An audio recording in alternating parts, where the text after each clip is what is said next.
আপনারা যেমনটি দেখতে পাচ্ছেন, এটা হচ্ছে নাটোরের বড়াইগ্রাম উপজেলার তালশো একটি রাস্তার রিপেয়ারিং কাজ, পুনঃসংস্কার কাজ। যে কাজে এখন বর্তমানে পিচের কাজ চলছে, কার্পেটিংয়ের কাজ চলছে। কিন্তু কার্পেটিংয়ের কাজে দেখা যাচ্ছে যে এই যে আপনারা পাথরটি দেখতে পাচ্ছেন, এই পাথরটি কিন্তু খালি, এখানে কোনো রকম বিটুমিনের ছোঁয়া লাগেনি। এই যে দেখেন, এটা কিন্তু খালি।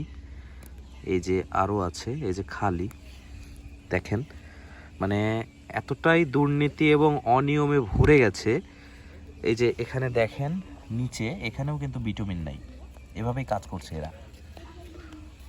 আর সাথে এরা যে আগে কাজটা করেছে, আগে যে এজিংয়ের কাজ করেছে, এজিংয়ে যে ইট ব্যবহার করেছে সেটা কিন্তু পুরোটাই 3 নম্বর ইট দিয়ে কাজ করেছে। আর নিচে যে খোয়া ব্যবহার করেছে সেটারও মানটা খুবই খারাপ। এই যে দেখেন ইটের মানটা দেখেন, এরকম 2-4টা বড় বড়।